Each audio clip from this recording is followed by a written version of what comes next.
The eviction notice fluttered against Maya Chen's apartment door like a dying moth, its pink paper bright as a warning against the peeling paint. She stood in the hallway, clutching her 8-year-old daughter's hand, grocery bags cutting circulation in her other arm, watching her landlord's crude handwriting blur through tears she refused to let fall. Not here. Not in front of Emma. "Mama, why does that paper look angry?" Emma's voice carried that particular mix of innocence and intuition that always caught Maya off guard. Her daughter had inherited her father's gift for reading between lines, seeing things others missed. "It's just business stuff, sweetheart." Maya fumbled for her keys, the metal cold against her fingertips. The November wind whipped through the broken heating system of their building, carrying with it the scent of impending snow and the bitter taste of another Chicago winter they couldn't afford. "Let's get inside and make some hot chocolate." The apartment felt smaller each day, as if the walls were slowly closing in. Maya had taken to measuring their life in square feet, 643 of them to be exact. She'd counted during those sleepless nights when the math of survival kept spinning through her mind like a broken record. Rent, utilities, groceries, Emma's school supplies, her own community college tuition that she'd been stretching across 3 years now. Numbers that never quite added up, no matter how many double shifts she pulled at the diner. Emma dropped her backpack by the door with the practiced efficiency of a child who'd learned early that home was something you held lightly, ready to move at a moment's notice. They'd lived in 4 different places in 3 years, each one smaller than the last, each one another step down a ladder Maya had never intended to climb. "Mrs. Patterson says there's going to be a science fair next month." Emma's voice carried hope the way other children carried lunchboxes, carefully, protectively. "I want to make a volcano." Maya smiled despite everything, kneeling to help Emma out of her winter coat. The fabric was getting thin at the elbows, and Maya made a mental note to check the thrift stores this weekend. "A volcano sounds perfect, baby. We'll make it the best volcano in the whole school." The lie came easily now. She'd become fluent in the language of false promises, in painting tomorrow brighter than today's reality suggested. But seeing Emma's face light up, watching her daughter's world expand even as their own contracted, made every sleepless night worth it. The phone rang as Maya was heating milk on the stove, the old appliance making the warning sounds that meant another repair bill was lurking around the corner. She almost didn't answer. Creditors had her number memorized by now, but something made her reach for it. "Maya Chen?" The voice was crisp, professional, carrying the kind of authority that made her stomach tighten. "Speaking." "This is Gerald Pemberton from Pemberton Hayes & Associates. I'm calling regarding the estate of Lily Chen. I believe she was your great-aunt?" Maya's hand tightened on the receiver. She barely remembered Great-Aunt Lily, a distant relative who had appeared at family gatherings like a ghost from another era, always dressed in outdated elegance, always watching everything with sharp, calculating eyes. The kind of woman who seemed to carry secrets like jewelry, visible but untouchable. "She passed away 2 weeks ago. I apologize for the delay in contacting you, but her will, well, it's quite specific. She's left you your property in Millbrook Township, about 40 minutes outside the city." Maya felt the world tilt slightly. "Left me what?" 37 acres, including a house built in 1897. The property's been in your family for generations, though it's been unoccupied for nearly 15 years. His voice carried a note of something. Warning, perhaps. "I should mention, Miss Chen, the property comes with certain obligations. Your aunt was very particular about the terms." The milk boiled over, hissing against the burner. Maya barely noticed. "What kind of obligations?" "Perhaps we should discuss this in person. Are you available tomorrow afternoon? There are documents to sign, and I think you should understand what you're inheriting before you make any decisions." That night, after Emma had fallen asleep clutching the stuffed elephant that had seen them through every move, Maya sat at their tiny kitchen table with the eviction notice spread before her like a tarot card promising bad fortune. 30 days to come up with 3 months back rent or find somewhere else to go. Her savings account showed $247.33. Her checking account was worse. But somewhere, outside Chicago apparently, sat a house with her name on it, 40 minutes away from everything she'd built, everything she'd failed to build. A house that came with obligations she didn't understand, from a great-aunt who'd barely acknowledged her existence. Maya closed her eyes and let herself imagine it for a moment. Emma running through rooms bigger than their entire apartment, a yard where she could plant that garden she dreamed about, space to breathe. Then reality crashed back in. Old houses meant old problems, repairs that couldn't afford, taxes she'd never considered, utilities for spaces they didn't need. She was still sitting there when the first snow began to fall. Tiny flakes catching the streetlight outside their window like diamonds scattered across velvet. Each flake is unique, each one melting the moment it touched ground. Like hopes, she thought, like chances you don't see coming until they're already gone. If this story of unexpected inheritance has caught your attention, please take a moment to like this video and subscribe for more incredible family discovery stories.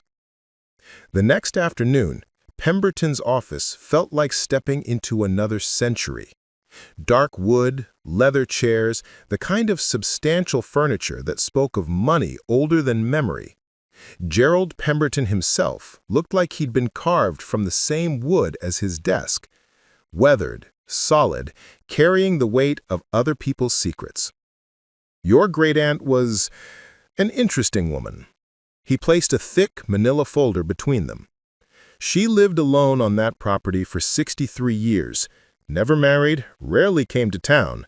The house has been in your family since 1897, passed down through the women on your grandmother's side. Maya felt Emma's small hand slip into hers. She'd had to bring her daughter. Childcare was another expense she couldn't manage. Emma sat quietly, coloring in a book Pemberton's secretary had provided. But Maya knew she was listening to every word. What exactly are these obligations you mentioned? Pemberton opened the folder, revealing documents that looked official enough to change lives. Your aunt believed very strongly that the property should remain in the family. The will stipulates that you must live on the property for a minimum of 1 year before you can sell it, and if you do sell— He paused, studying her face. Half of any proceeds must be donated to the Millbrook Historical Preservation Society. Maya's heart sank. What's the property worth? Honestly, not much. The house needs significant work. We're talking foundation issues, electrical that hasn't been updated since the 1940s, plumbing that, well, let's just say it's creative. The land itself is worth something, but with all the restrictions your aunt placed on it— He shrugged. Maybe $50,000, $60,000, if you're lucky. Emma looked up from her coloring book. Mama, is that the house where we're going to make my volcano? The innocence in her daughter's voice nearly broke Maya's composure. She squeezed Emma's hand gently. We're just talking about it, sweetheart. Pemberton leaned back in his chair, his expression softening slightly as he watched Emma color. There's one more thing, Ms. Chen. Your aunt left a letter for you. She was very specific that you should read it only after you'd seen the property. He handed her a sealed envelope, heavy paper that felt expensive between her fingers. Her name was written across the front in spidery handwriting that seemed to quiver with age or urgency. I can arrange for you to visit the property this weekend if you'd like. The key is here. He placed an old-fashioned skeleton key on the desk between them, the kind that looked like it belonged in a fairy tale. But I should warn you, the house has been empty for 15 years. It's going to need work, a lot of work. Maya stared at the key, at the documents, at her daughter's hopeful face. Outside, Chicago hummed with the sound of traffic and ambition and lives being lived at breakneck speed. Somewhere, 40 minutes away, sat a house that might be a shelter or might be a beautiful trap, depending on how you looked at it. Can I think about it? Of course, but Ms. Chen, Your aunt was very insistent on timing. She believed the property was meant to provide for family in times of need. She seemed to think those times were coming sooner than anyone expected. That evening, Maya sat in their tiny living room with the envelope in her hands, Emma curled against her watching a movie on their old laptop. The eviction notice still sat on the kitchen table, pink and final, and impossible to ignore. 27 days left. 27 days to come up with money she didn't have or make a decision that could change everything. She thought about Great Aunt Lily, about the few memories she had of family gatherings where the old woman had sat slightly apart, watching everything with those sharp eyes. There had been stories, whispered conversations between her parents about Lily's eccentricities, about the old house and its history. But Maya had been young then, more interested in cousins her own age than in family legends. Now, holding the letter that might contain answers or might simply deepen the mystery, she wondered what Lily had seen in her. What made a woman who barely knew her choose Maya as the inheritor of something that had been in the family for over a century? "Mama," Emma's sleepy voice pulled her from her thoughts. "Are we going to see the house this weekend?" Maya looked down at her daughter, at the face that held so much trust, so much hope for better tomorrows.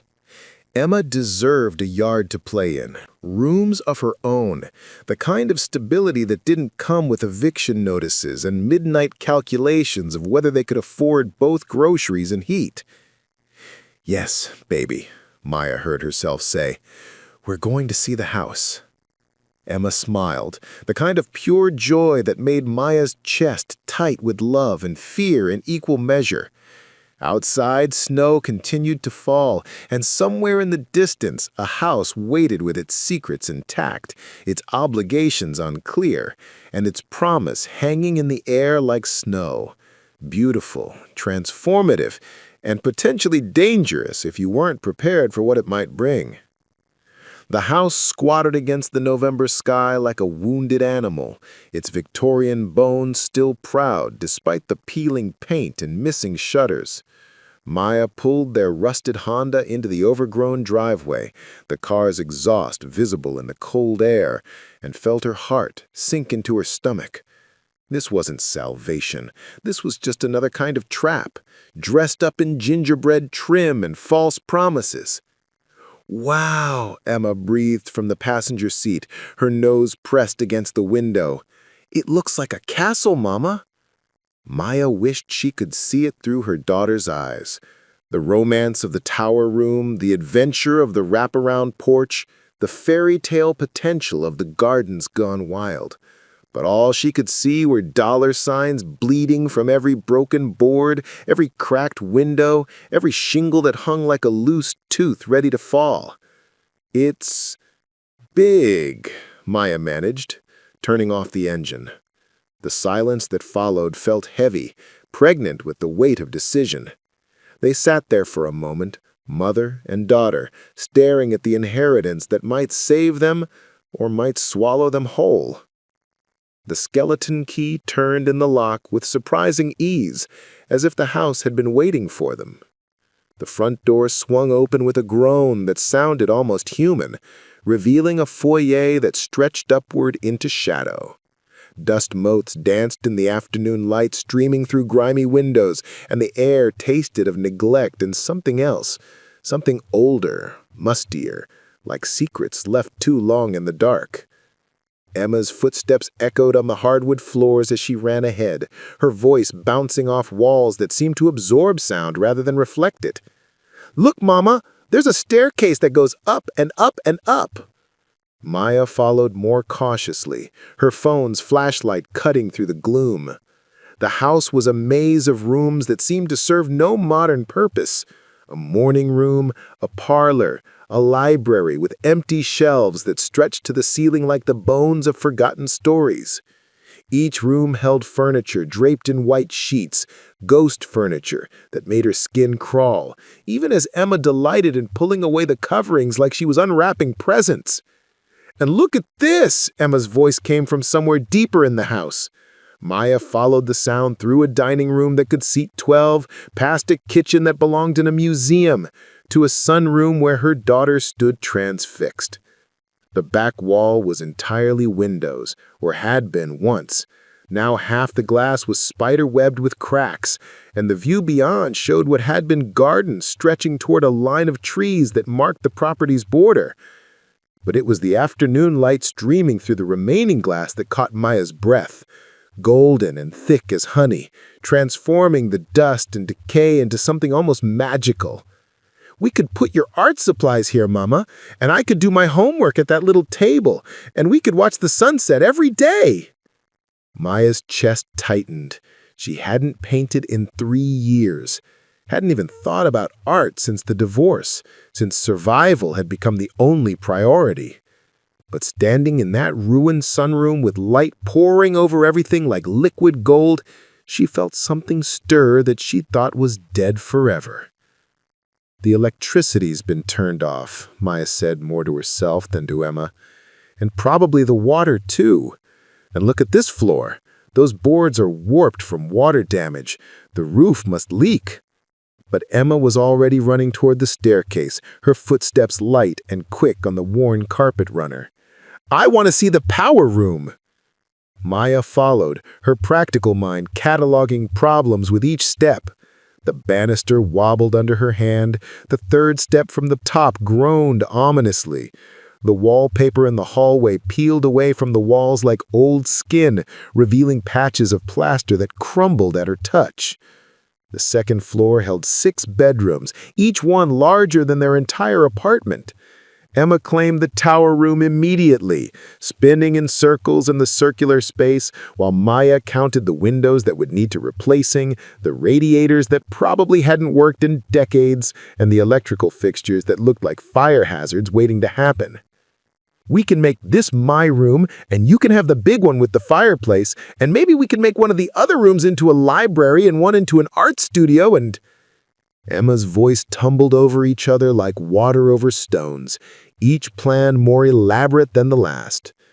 Maya sat on the window seat in what had apparently become Emma's room, looking out over the property that was now impossibly theirs.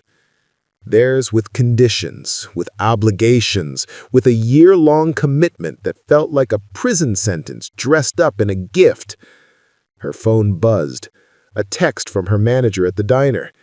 "Need to know by Monday if you're taking the extra shifts this month. Jimmy's asking for more hours." Reality crashed back in like cold water. She couldn't commute from here to the city every day, not with gas prices, not with the car already making sounds that suggested expensive repairs in the near future. She'd have to find work locally, in a town she'd driven through exactly once and knew nothing about. "Mama, what's this?" Emma had found a door she'd somehow missed, painted the same color as the walls and nearly invisible except for its brass handle. Maya joined her daughter, turning the handle to reveal a narrow staircase leading up into darkness. "I think it goes to the attic."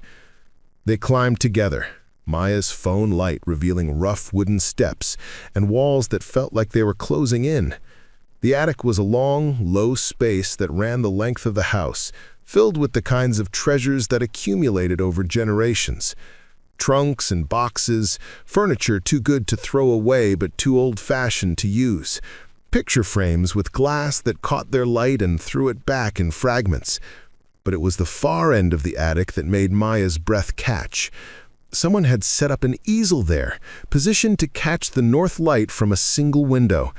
Canvases leaned against the rafters, dozens of them, covered by a dusty tarp that Emma was already trying to lift.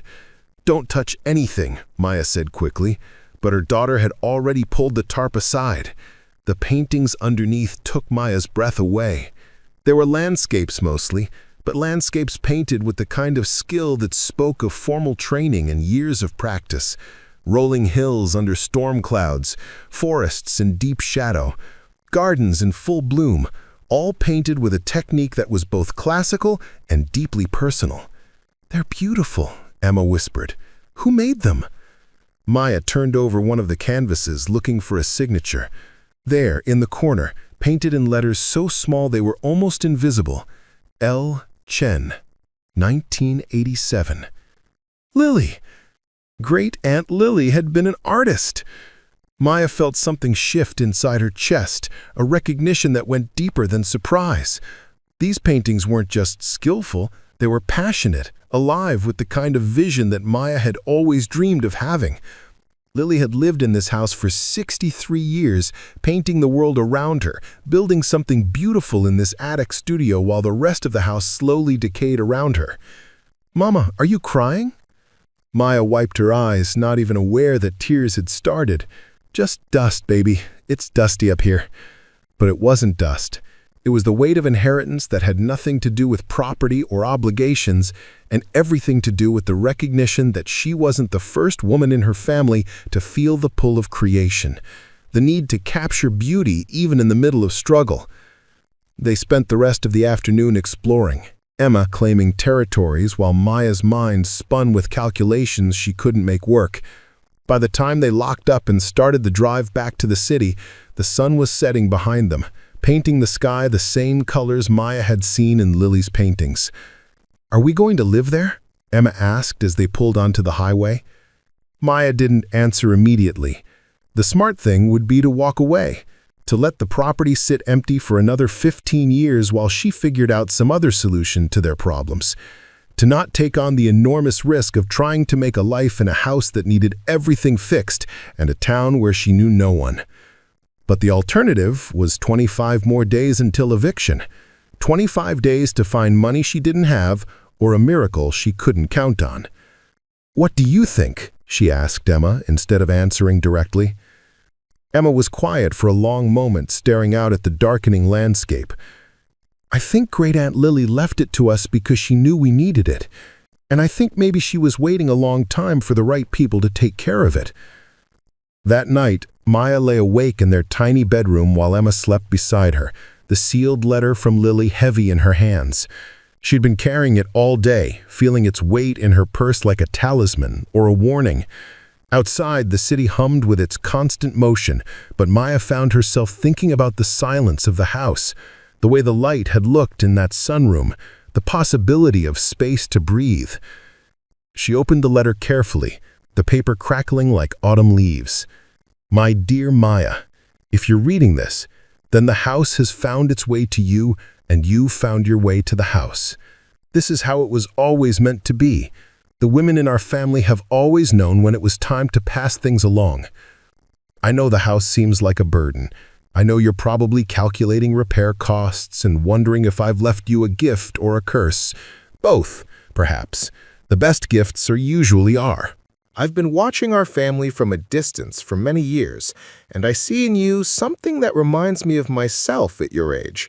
The weight of responsibility that threatens to crush creativity. The way survival can make you forget that you're allowed to dream. The house needs work. More work than you can probably afford right now. But houses, like people, can survive a lot more than we think they can. Start with what's necessary. Heat, water, safety for Emma. The rest will come when it comes. There are things in the house that might help. I've left accounts with local businesses, enough to cover basic utilities and repairs for the first year. The details are in the desk in the library, second drawer down, behind the false back. But more than that, I'm leaving you space. Space to remember who you were before life taught you to be small. Space for Emma to grow wild and free the way children should. Space for both of you to discover what you're capable of when you're not just surviving. The house has been in our family for 5 generations, Maya. It's seen births and deaths, celebrations and sorrows, dreams made real and dreams deferred. It's strong enough to hold whatever you bring to it. Trust the house. Trust yourself. Trust that sometimes the best things come disguised as problems too big to solve. With love and hope for your bright future, Great Aunt Lily. P.S. Check the pantry shelves. I may have left a few surprises. Maya read the letter 3 times before the words really sunk in. Accounts at local businesses? Money she hadn't known about? Help she hadn't expected? Not enough to fix everything, probably, but enough to make the impossible seem merely difficult. She looked at Emma, sleeping beside her daughter's face peaceful in the streetlight coming through their thin curtains. In 3 weeks, they'd have to leave this apartment, whether they had somewhere to go or not. She could spend those 3 weeks frantically searching for something they could afford in a city that was pricing them out, or she could take the leap into something unknown, but undeniably theirs. Maya reached for her phone and scrolled through her contacts until she found her manager's number. Before she could talk herself out of it, she typed, "Hi, Janet. I need to talk to you about reducing my hours. Major life changes are coming up. Can we discuss Monday?" She hit send before she could reconsider. Emma stirred in her sleep, murmuring something about towers and gardens and volcanoes. Maya smoothed her daughter's hair gently, thinking about the way the light had looked in that sunroom, about Lily's paintings hidden in the attic, and about the possibility of a life that was about more than just getting by. The house was a risk, but staying where they were was a guarantee that nothing would change, that Emma would keep measuring her dreams against their limitations, that Maya would keep painting her life in shades of gray and calling it responsible. Maybe it was time to risk a little color. Maya closed her eyes and let herself imagine it. Emma running through rooms that echoed with laughter instead of worry, the sunroom filled with canvases and light, the smell of dinner cooking in a kitchen big enough to invite friends they hadn't met yet. A life that felt like living instead of just surviving. Outside, the city hummed its endless song of ambition and motion, but for the first time in years, Maya found herself listening instead to silence, to possibility, to the sound of doors opening instead of closing. Tomorrow, she'd call the utility companies. Tomorrow, she'd research schools in Millbrook Township and mechanics who might be able to keep their car running a little longer. Tomorrow, she'd start the complicated process of unraveling the life they'd built and rebuilding it somewhere else entirely. But tonight, she held her daughter close and let herself believe that sometimes the best gifts really did come disguised as problems too big to solve. If you're enjoying Maya and Emma's journey so far, don't forget to share this amazing story with friends and family who love tales of hidden treasures and family mysteries. Moving day arrived with the kind of bitter December cold that made Chicago feel like an endurance test. Maya stood in the empty apartment that had been their home for 8 months, the longest they'd stayed anywhere since the divorce, watching the last of their possessions disappear into the back of a rented truck that cost more than she wanted to think about. "It looks so small when it's empty," Emma observed, her breath visible in the unheated space. The landlord had turned off the heat the moment Maya gave notice, another petty cruelty in a relationship that had been built on mutual desperation from the start. Maya nodded, not trusting herself to speak. Everything they owned fit into a truck smaller than some people's closets, and even that felt optimistic. She'd sold what she could: the couch that had seen better decades, the kitchen table that wobbled, the television that was more static than picture. Every dollar from those sales had gone toward the moving truck, the deposits for utilities at the new house, the 100 small expenses that accumulated like snow, silent and inexorable. The drive to Millbrook Township felt like crossing into another country. The city's urgency gave way to suburbs, then farmland, then something that felt almost ancient: rolling hills covered in snow, old barns that leaned against the wind like tired dancers, and finally the turnoff onto Maple Grove Road that led to what was now, impossibly, home. The moving truck got stuck twice in the driveway. Maya's Honda, loaded with everything that couldn't fit in the truck, made worrying sounds climbing the slight hill to the house. But when they finally pulled up to the Victorian mansion that looked even more imposing under its blanket of snow, Emma pressed her face to the window and whispered, "We're really here." The first week was a symphony of small disasters. The main water line had frozen sometime in the past 2 weeks, leaving them without running water until Maya could find a plumber willing to work during the holidays. The furnace wheezed and groaned before giving up entirely on their third night, sending them to sleep in the one bedroom with a working fireplace, huddled together under every blanket they owned. Maya found Lily's accounts exactly where the letter had promised, tucked behind the false back of the library desk's second drawer. Enough money to cover basic utilities for a year, repairs that couldn't wait, and a small buffer for emergencies. Not wealth, but breathing room, which felt like the same thing after years of financial suffocation. But it was the nights that began to unsettle her. The house was full of sounds, settling timbers, wind through gaps in the weather stripping, the old radiators gurgling to life when the heating system finally cooperated. Normal old house sounds, Maya told herself, nothing more. Except that sometimes the sounds seemed to have pattern, purpose. Footsteps in the hallway outside their bedroom that stopped the moment Maya sat up to listen. Doors that she was certain she'd left open, standing closed in the morning. And once, memorably, the sound of piano music drifting from the parlor at 3 in the morning. A melody she didn't recognize, played on a piano she'd covered with a sheet because half the keys stuck. "Did you hear that?" Emma asked one morning over breakfast in the kitchen, where Maya had set up a camping stove because the old gas range was too dangerous to use until someone could service it. "Hear what, sweetheart?" "She has a pretty voice, but she sounds sad." Maya felt ice form in her stomach. "What lady?" Emma shrugged, returning to her cereal. "I don't know. She sings sometimes at night, in the tower room, I think. But when I go look, she's never there." Maya made a mental note to schedule Emma for a pediatric evaluation. Stress could manifest in strange ways in children, and this move had been enormous for both of them. But that night, as she lay in the master bedroom listening to the house breathe around them, she heard it too. A voice, distant and mournful, carrying a melody that seemed to come from everywhere and nowhere at once. She found herself walking the halls at night, flashlight in hand, checking locks that didn't need checking, investigating sounds that always stopped just before she reached them. The house felt alive around her, watching, waiting for something she couldn't name. It was during one of these midnight wanderings that she discovered the door.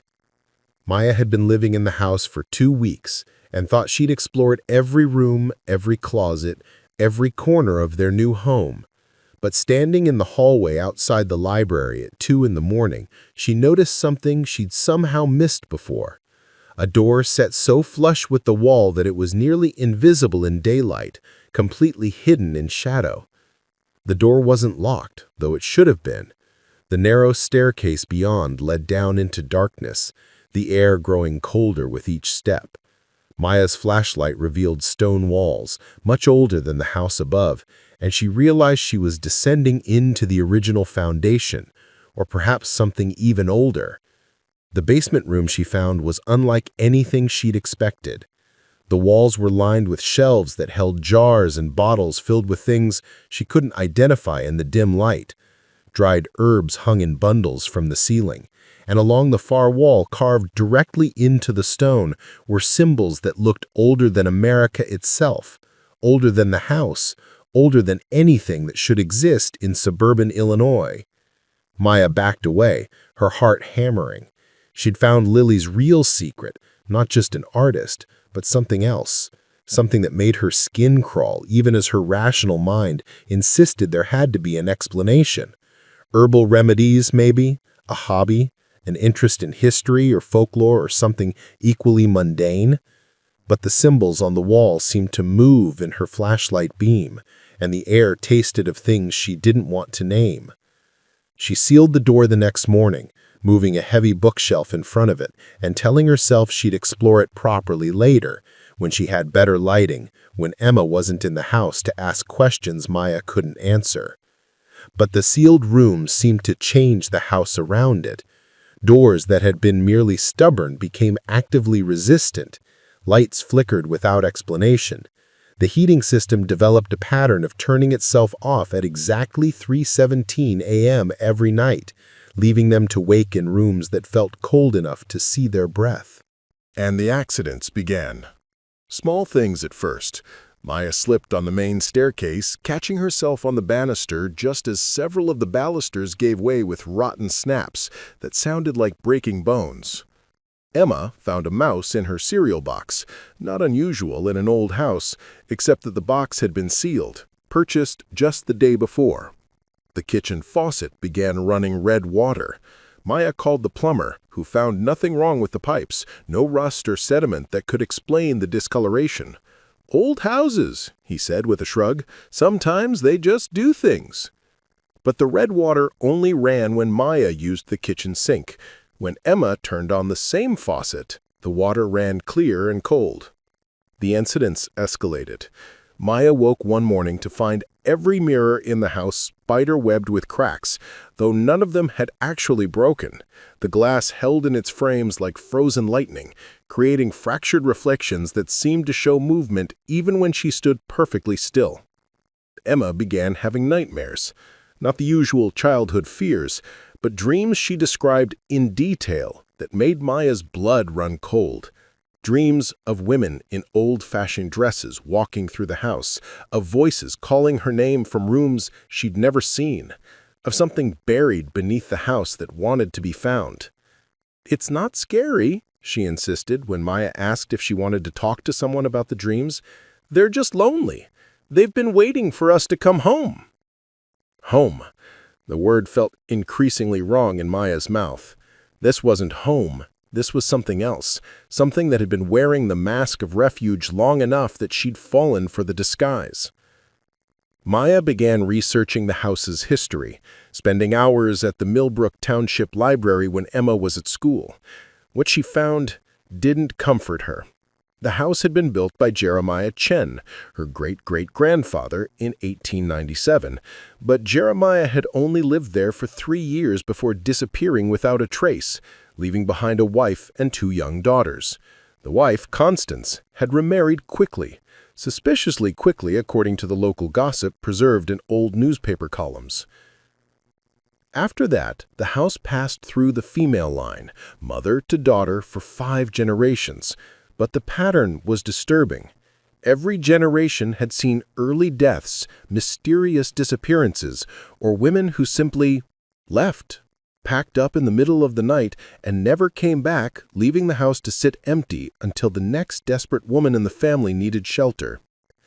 Only Lily had broken the pattern, living in the house for 63 years until her death.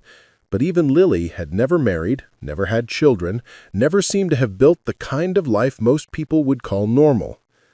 Maya found herself wondering if the house didn't just shelter the women in her family, if it consumed them. The thought was ridiculous, the kind of superstitious nonsense that belonged in movies, not real life. Houses were wood and stone and glass. They didn't have appetites. They didn't make choices.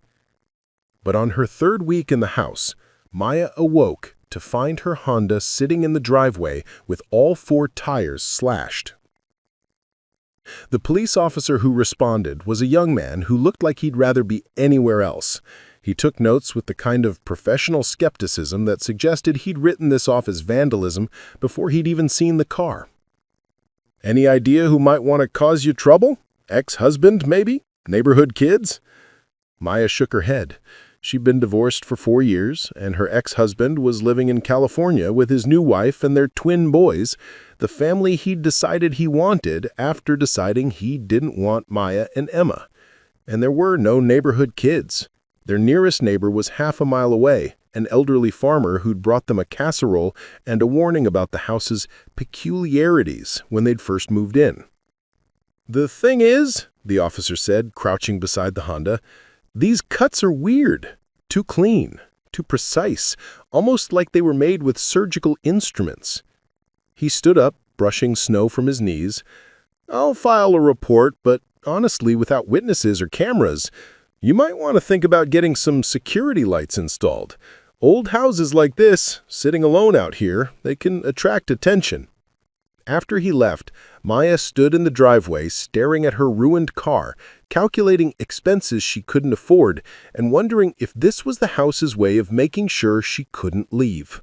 The tires alone would cost more than she had in checking. The tow truck to get the car to a repair shop would be another expense she hadn't budgeted for. She was trapped, not just financially now, but literally. No car meant no way to get to job interviews in town. No way to take Emma anywhere they needed to go. No escape if things got worse. And things were getting worse. That night, Maya awoke to the sound of Emma screaming. She found her daughter standing in the tower room, her nightgown soaked with sweat, staring at the wall where Emma had hung her drawings from school. Every single drawing had been altered. The happy stick figures of their family had been joined by shadow figures, drawn in what looked like charcoal, but felt wrong under Maya's fingers, too warm, too soft, like something organic. "They wanted me to see," Emma whispered, still staring at the walls. "They wanted me to know they're here too." Maya pulled her daughter close, feeling Emma's small body trembling against her. "Who wanted you to see, baby?" "The ladies, the ones who lived here before us. They've been waiting so long, Mama. They want us to stay forever." Maya carried Emma to the master bedroom, where they spent the rest of the night huddled together while the house creaked and settled around them with sounds that no longer seemed random, purposeful sounds, deliberate sounds. The sounds of something that had been patient for a very long time and was running out of patience. By morning, Maya had made a decision. Whatever was happening in this house, psychological pressure from the stress of the move, some kind of environmental factor she didn't understand, or something worse, she couldn't let it continue. Not with Emma involved, not with her daughter's safety at stake. She would find a way to leave. Sell the house regardless of Lily's conditions, take whatever financial loss was necessary, get Emma somewhere safe and normal and boring. Somewhere that didn't come with obligations and mysteries and shadow figures drawn in charcoal that felt alive under her fingers. But when Maya went to call Pemberton's office that morning, she discovered the phone line had been cut. Not damaged by weather or age. Cut. Cleanly, deliberately, leaving them isolated in a house that seemed increasingly determined to keep them. And when she tried to use her cell phone, she found there was no signal. Not weak signal, not intermittent coverage, nothing. As if the house existed in a dead zone that hadn't been there when they'd first visited. Maya stood in the kitchen, holding her useless phone, and realized that leaving might not be as simple as making a decision. The house had other ideas. Outside, snow began to fall again. Heavy flakes that would soon make the roads impassable even if she had a car to drive. The forecast called for a major storm, the kind that could leave them snowed in for days. Emma appeared in the kitchen doorway, still in her nightgown, her face pale but determined. "Mama, I think they want to show us something." "Who wants to show us something?" "The ladies. They've been trying to tell us, but we haven't been listening right." Emma took Maya's hand, her small fingers surprisingly strong. "There's something important, something about why we're really here." Maya wanted to refuse, wanted to bundle Emma up and walk away from the house regardless of storms or slashed tires or impossibility.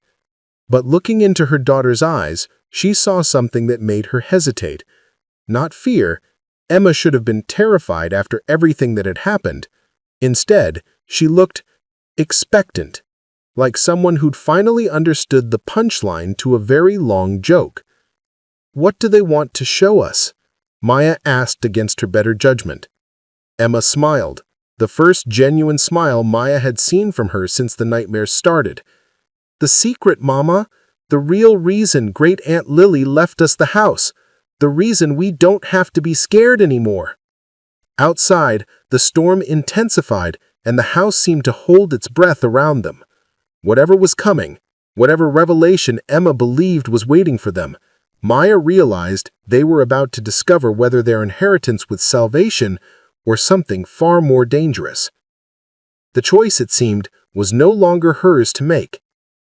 Emma led Maya through the house with the confidence of someone who memorized every creak in the floorboards, every trick of light and shadow.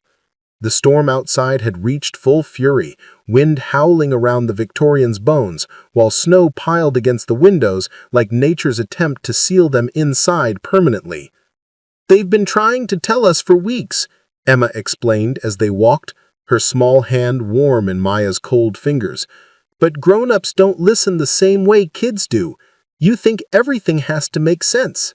Maya wanted to argue, to insist that yes, things should make sense, that 8-year-olds shouldn't be talking about ghostly ladies with the same casual tone most children use to discuss playground friends. But standing in the hallway outside the library, looking at the bookshelf she'd moved to block the hidden door, she found herself listening instead.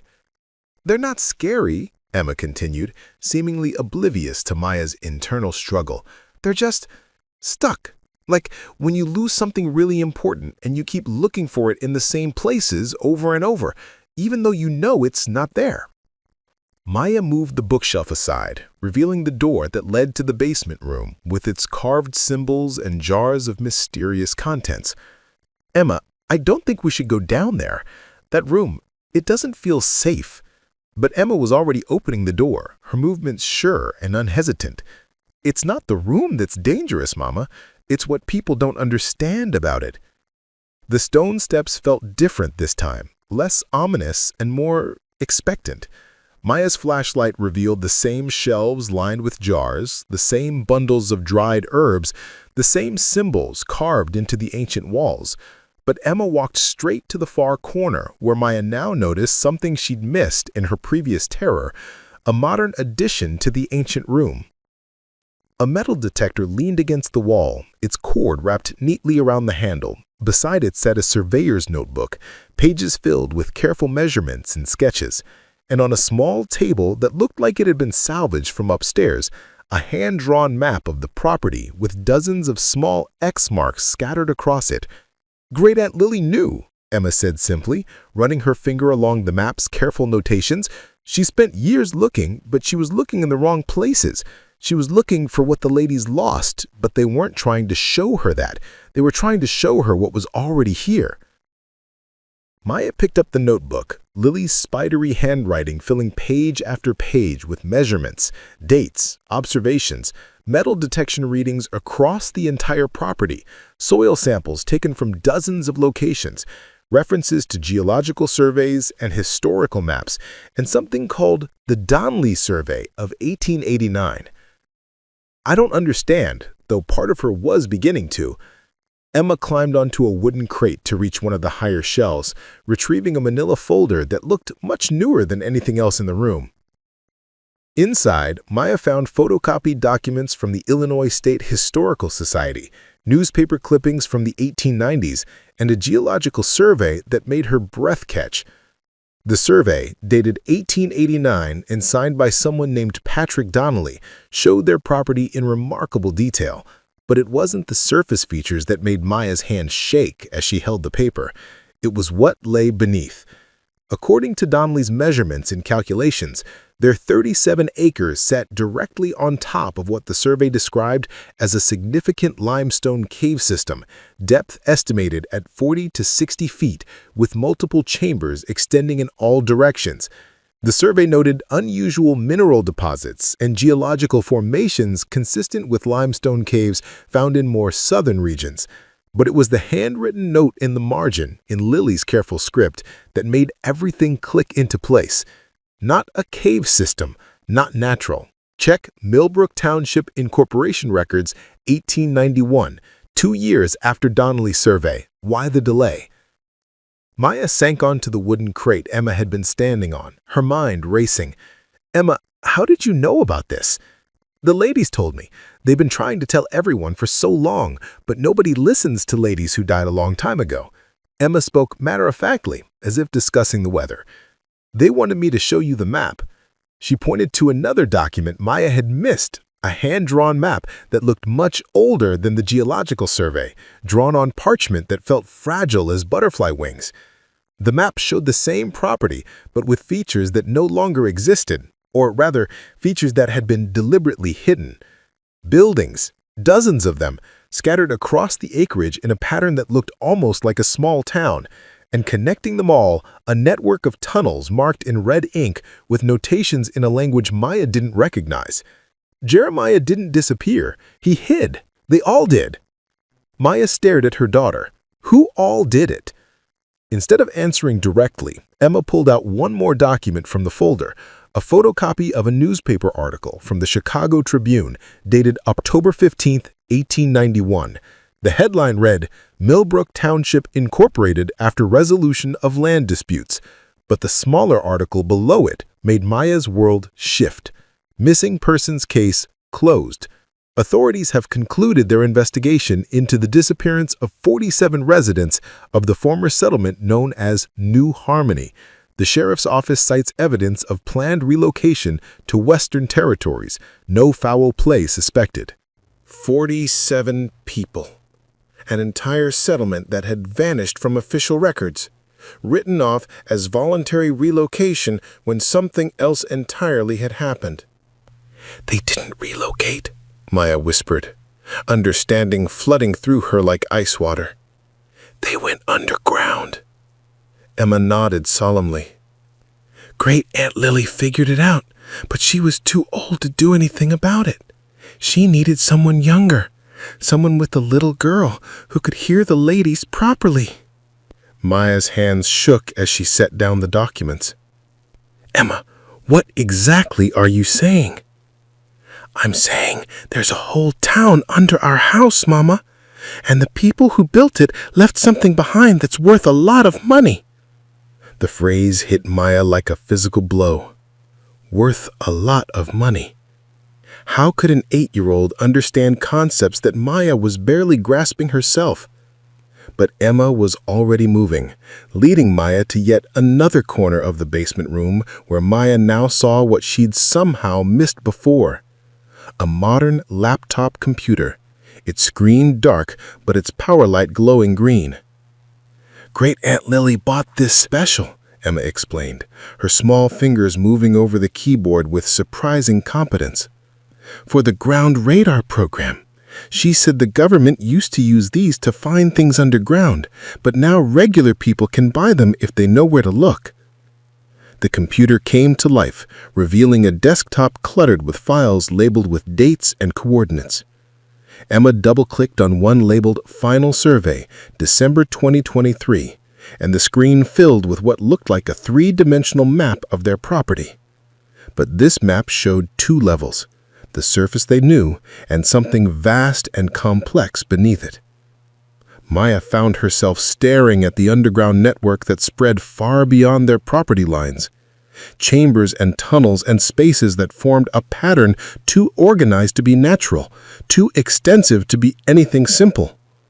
"It's not just a hideout," Maya breathed, beginning to understand the scope of what they were looking at. "It's a whole settlement, preserved underground for over a century." Emma nodded, scrolling through more files. "And look what they left behind." The next image on the screen was a photograph taken with modern digital equipment in what appeared to be one of the underground chambers. Maya could see stone walls, wooden support beams that looked remarkably well preserved, and along the walls, shelves. Hundreds of them, lined with objects that caught the camera's flash like captured starlight. "Great Aunt Lily got inside," Emma explained, her small fingers moving over the keyboard with surprising competence. "For the ground radar program. She said the government used to use these to find things underground, but now regular people can buy them if they know where to look." The computer came to life, revealing a desktop cluttered with files labeled with dates and coordinates.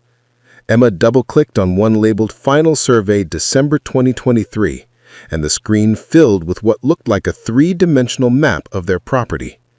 But this map showed 2 levels, the surface they knew, and something vast and complex beneath it. Maya found herself staring at the underground network that spread far beyond their property lines. Chambers and tunnels and spaces that formed a pattern too organized to be natural, too extensive to be anything simple. "It's not just a hideout," Maya breathed, beginning to understand the scope of what they were looking at. "It's a whole settlement, preserved underground for over a century." Emma nodded, scrolling through more files. "And look what they left behind." The next image on the screen was a photograph taken with modern digital equipment in what appeared to be one of the underground chambers. Maya could see stone walls, wooden support beams that looked remarkably well preserved, and along the walls, shelves. Hundreds of them, lined with objects that caught the camera's flash like captured starlight. "Great Aunt Lily got inside," Emma explained.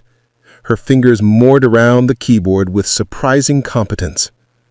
"She found the entrance 3 years ago, but she was too sick to explore much. She took pictures, though. Look." Photo after photo scrolled past underground rooms filled with furniture, artwork, books, and, most remarkably, objects that looked like they belonged in museums. Silver that hadn't tarnished in the underground environment. Pottery that appeared ancient and valuable. Paintings in frames that suggested serious money. But it was the final photograph that made Maya's breath catch entirely. A single chamber, smaller than the others, with walls lined floor to ceiling with wooden crates. Stenciled on the sides of the crates, barely visible in the photograph, were words that made Maya's heart race. U.S. Mint, Denver, 1891. "Emma," I said slowly, "are those?" "Silver dollars," Emma finished. "Lots and lots of silver dollars. Great Aunt Lily counted 27 crates before she got too tired to keep going. She looked up how much old silver dollars are worth, and she wrote it all down." Emma opened another file, this one a simple text document filled with Lily's careful calculations. Maya read over her daughter's shoulder, her disbelief growing with each line. 1891 Morgan silver dollars, average auction value $125 to $500 each depending on condition. Estimated 500 coins per crate based on mint documentation. 27 crates equals approximately 13,500 coins, conservative estimate, assuming average condition $1,687,500. If coins are uncirculated mint condition, $6,750,000. Additional artifacts and artwork, value unknown but potentially significant. Total estimated value $2 to $10 million minimum. Maya stared at the number until it lost all meaning. $95 million. Buried beneath their feet for over a century, waiting for someone to piece together the clues that Lily had spent years assembling.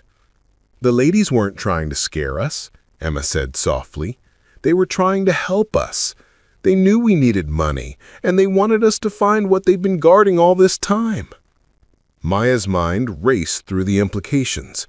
The strange accidents, the supernatural encounters, the way the house seemed determined to keep them there. None of it had been malicious, it had been protective.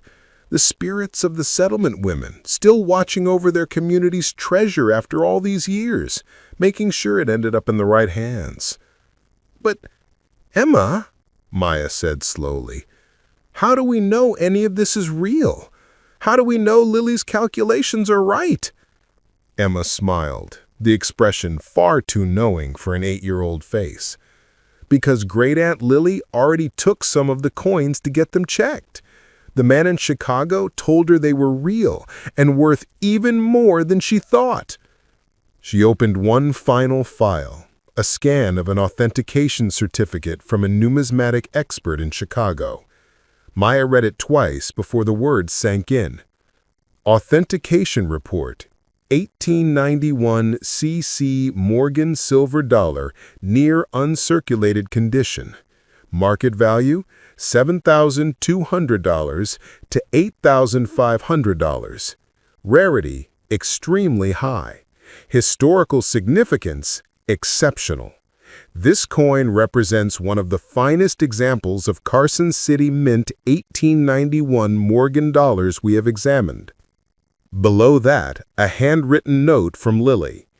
If one coin is worth $8,000 and we have $13,500, Emma and Maya will never have to worry about money again. The house will have served its purpose. Maya felt tears streaming down her face, though she couldn't have said whether they were from relief, disbelief, or overwhelming gratitude to a great-aunt she'd barely known, but who had apparently spent her final years ensuring that Maya and Emma would have the security she'd never been able to provide. "The ladies are happy now," Emma said matter-of-factly. "They can rest. They've been waiting so long for the right people to find the treasure, people who would use it for good things instead of just being greedy." Maya pulled Emma close, holding her daughter tight while her mind tried to process the magnitude of what they'd discovered. Not just financial security, generational wealth, college funds and house repairs, and the freedom to make choices based on what they wanted rather than what they could afford. "But Emma," Maya said slowly, "how do we actually get to it? The underground chambers, the coins, how do we access them safely?" Emma wiggled out of her arms and returned to the computer, pulling up a file labeled Access Routes. The screen showed a detailed map of their property with 3 different entrances marked in red. Great-Aunt Lily found all the ways in. The main entrance is in the old root cellar behind the house. There's another one in the barn foundation and a third in the woods near the property line. She marked them all so we'd know where to start. Maya stared at the map, trying to comprehend that beneath their snowy acreage lay a preserved 19th century settlement, complete with one of the most significant coin finds in American history. The settlement that had vanished from public records, the people who had chosen to disappear rather than face whatever had driven them underground. "Why?" Maya asked finally. "Why did they go underground? What were they hiding from?" Emma's expression grew serious. "Great-Aunt Lily tried to find out, but the records are all missing or changed. She thinks maybe they were involved in something the government didn't approve of. Maybe they were helping people who needed to hide, or maybe they had beliefs that weren't popular. But whatever it was, they decided to disappear instead of fight." I thought about the courage it must have taken. 47 people choosing to abandon the world above ground, to create a new life in darkness rather than compromise whatever principles had put them at risk. The determination required to build an entire community beneath the earth, to preserve not just their lives, but their values and their wealth for future generations. And they've been waiting all this time. "Waiting for family," Emma confirmed. "Waiting for people who would understand that some things are more important than money, even when you really need money." Maya looked around the basement room with new eyes. Not a place of dark mysteries, but a library, a research center, a gift from one generation to the next. Lily had spent years down here, piecing together the puzzle, preparing everything so that when the right moment came, when her family needed it most, the treasure would be ready to be claimed. The storms upstairs seemed to be calming, the wind no longer howling with quite the same fury. Maya realized that the house's supernatural disturbances had stopped as well. No more mysterious sounds, no more cold spots, no more sense of being watched by unseen eyes. The ladies, as Emma called them, had accomplished their mission. The treasure was found, the family was safe, and after more than a century of guardianship, they could finally rest. "What happens now?" Maya asked her daughter. Emma smiled, the expression bright with possibilities. "Now we fix the house. We make it beautiful again, the way it used to be. We use the money to help other people who need help. And we tell the story of the people who lived underground so everyone knows how brave they were." Maya nodded, understanding flooding through her like sunrise after the longest night. This wasn't just about financial security, it was about legacy, about family, about understanding that sometimes the best gifts come from the most unexpected places. Tomorrow, she would call experts, archaeologists, historians, numismatists, who could help them access the underground settlement safely and legally. She would document everything, preserve the story of New Harmony and its 47 vanished residents who had chosen to become guardians of the future rather than victims of their past. But tonight, she held her daughter close and marveled at the gift they'd been given. Not just wealth, but purpose, and the knowledge that sometimes the universe conspires to help those who need it most, even when that help comes from voices that have been silent for over a century. The inheritance hadn't been cursed after all. It had been blessed, patient, and perfectly timed to arrive exactly when they needed it most. Spring arrived early that year, as if the earth itself was eager to witness the resurrection happening above and below ground. Maya stood in the restored sunroom, watching Emma chase butterflies through gardens that hadn't bloomed in decades, and marveled at how much had changed in the 4 months since they'd discovered the treasure beneath their feet. Dr. Sarah Mitchell from the University of Chicago had been the first expert to descend into the underground chambers, and Maya would never forget the expression on her face when she emerged 3 hours later, her hands literally shaking as she tried to describe what she had seen. "It's a complete 19th century settlement," Dr. Mitchell had said, her voice filled with academic awe, preserved almost perfectly by the underground environment. "We're looking at original furniture, artwork, personal belongings, books, tools, an entire community frozen in time. This isn't just valuable financially, it's invaluable historically."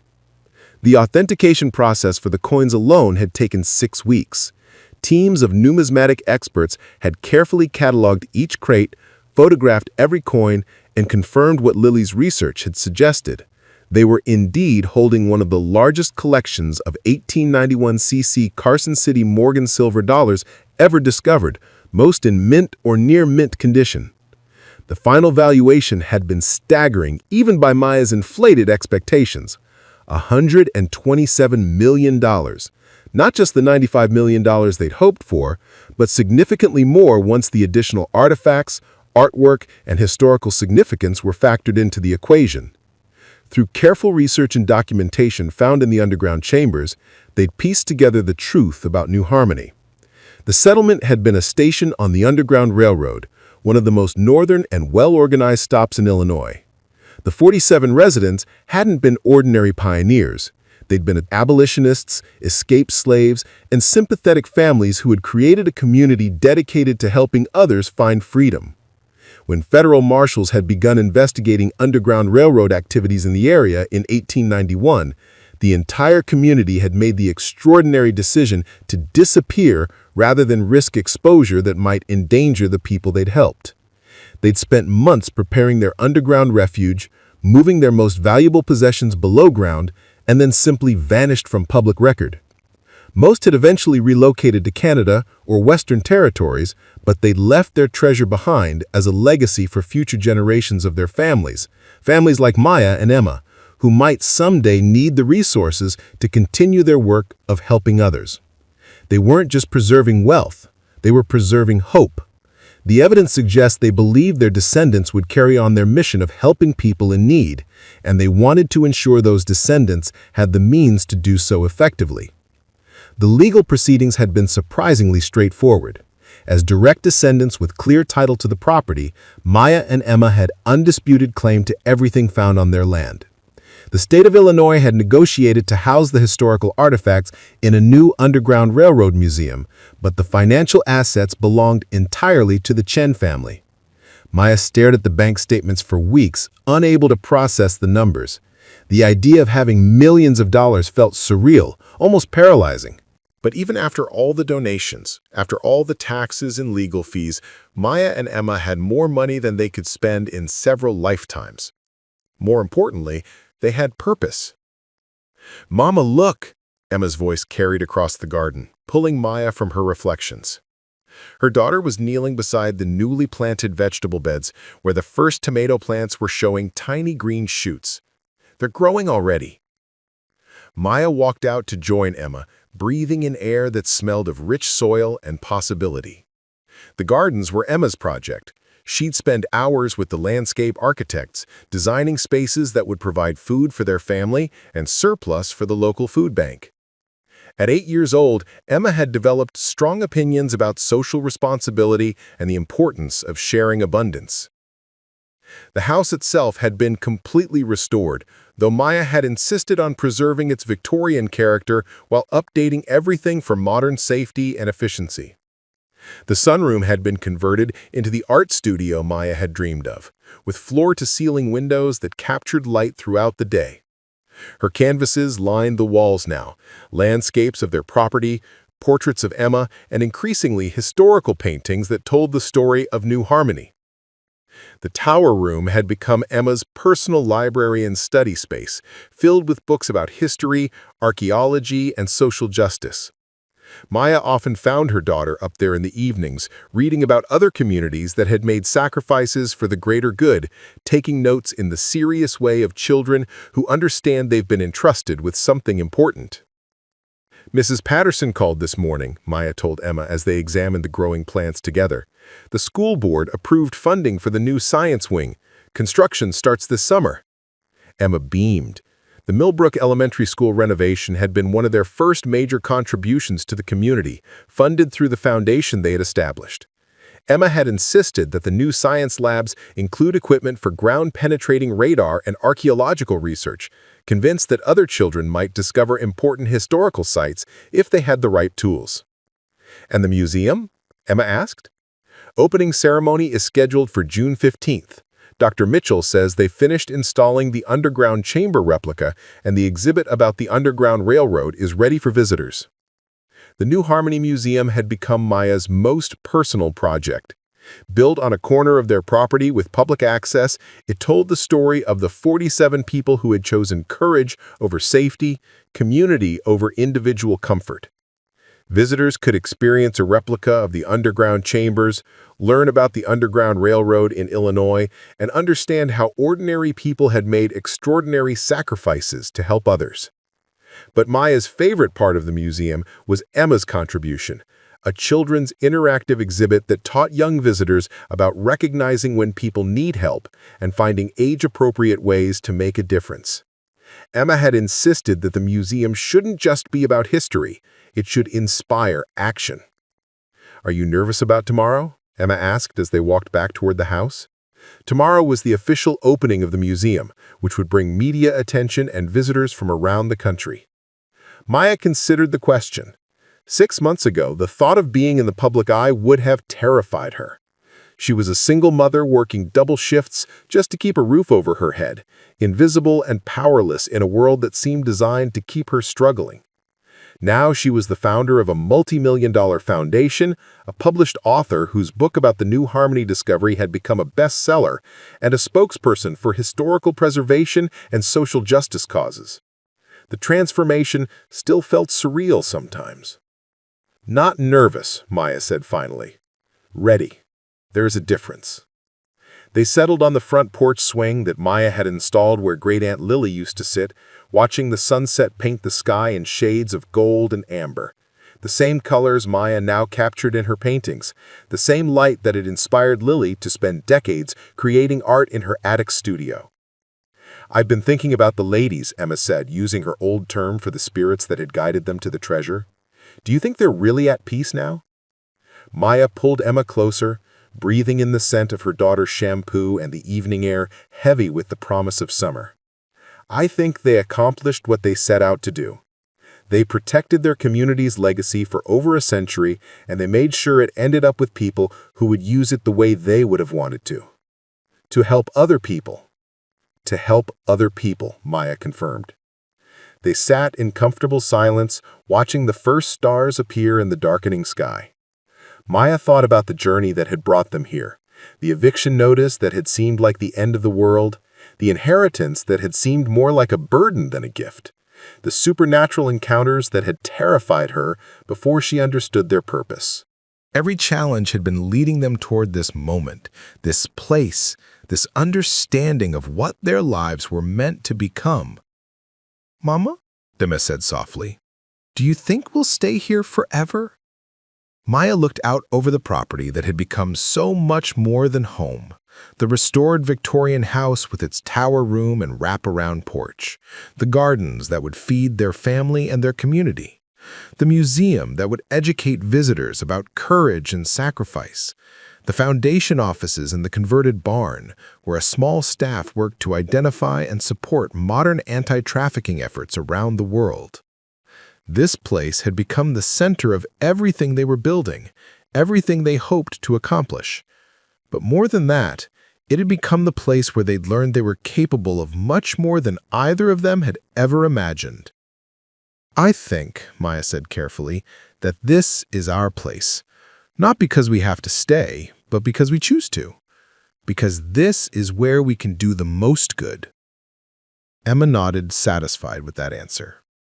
The ladies chose well, she said, with the matter-of-fact wisdom that never stopped surprising Maya. As full darkness settled over the property, Maya found herself thinking about Great Aunt Lily, alone in this house for 63 years, patiently researching and preparing for the day when the treasure would be needed. Lily had never married, never had children of her own, but she'd understood that family extended beyond individual generations, that love could be expressed through sacrifice for people she would never meet. Maya's phone buzzed with a text from Dr. Mitchell. Final artifact count complete. Total historical items preserved, 2,847. You should be proud. This is the most comprehensive underground railroad site ever discovered. Maya smiled, typing back, Lily should be proud. We just finished what she started. But even as she sent the message, she knew it wasn't entirely true. Lily had started the work, yes, but Maya and Emma were continuing it in ways that the older woman never could have imagined. The foundation was funding rescue operations in 12 countries. The scholarship program was sending former trafficking victims to college. The museum was inspiring thousands of visitors to think about their own capacity for moral courage. They hadn't just inherited money from the people of New Harmony, they'd inherited responsibility, and they were rising to meet it. Time for bed, baby, Maya said, though neither of them moved to go inside. 5 more minutes, Emma pleaded. I want to see if the ladies come out tonight. Maya didn't correct her daughter's persistent belief that the spirits of New Harmony still walked the property on clear nights. Whether or not it was true, Emma's conviction that they were still being watched over by benevolent ancestors had given her a sense of security and purpose that Maya wouldn't disturb. Besides, sometimes Maya thought she saw them too. Shadows moving with intention near the tree line, the sense of approval when she made decisions that honored the community's values, the feeling of being part of something larger than herself and Emma. Look, Emma whispered, pointing toward the woods where the moonlight seems to gather and shift in ways that might have been wind through leaves or might have been something else entirely. Maya looked, and for just a moment, she could have sworn she saw figures in old-fashioned dress standing at the edge of the clearing watching the house with expressions of contentment. A community of guardians, finally able to rest because their long vigil had ended successfully. Thank you, Maya whispered, not caring if she was talking to the wind or to spirits or to her own grateful heart. The figures, if they had ever been there, faded into shadow and starlight, leaving only the peace of a spring evening and the quiet satisfaction of a job well done. Tomorrow would bring reporters and visitors, ceremonies and speeches, the controlled chaos of public attention. But tonight was theirs, Maya and Emma and the legacy of New Harmony, all of them finally home. Okay, Emma said, stretching and yawning. I'm ready for bed now. They walked into the house together, leaving the porch light on for anyone who might need to find their way home. Inside, the Victorian mansion that once felt haunted now felt simply blessed. Every room filled with the warmth of family and purpose. Maya tucked Emma into the tower room bed, surrounded by books about heroes and history makers, beneath windows that looked out over the property where 47 people had once built something worth preserving for over a century. Sweet dreams, baby. Dream about tomorrow. I will, Emma promised, already half asleep. I'll dream about all the good things we're going to do. Maya kissed her daughter's forehead and made her way to the master bedroom, where she could see the lights of the museum construction through the window. In 6 weeks, visitors from around the world would come to learn about courage and community, about ordinary people who had done extraordinary things. And at the center of it all would be Maya and Emma, living proof that sometimes the best gifts come from the most unexpected places, and that family legacies could be about much more than money or property or the things that could be counted. They could be about love that transcended generations, about purpose that gave meaning to prosperity, and about the understanding that true inheritance wasn't what you received from the past, but what you chose to build for the future. Maya fell asleep thinking about tomorrow's possibilities, while somewhere in the walls of the old house the echoes of long-ago laughter seemed to whisper their approval into the spring night. The inheritance was complete, but the legacy would continue forever. And that was exactly as it should be. The letter arrived on a Tuesday morning in October, carried by a postal service that had no idea it was delivering another twist in a story that had begun over a century ago.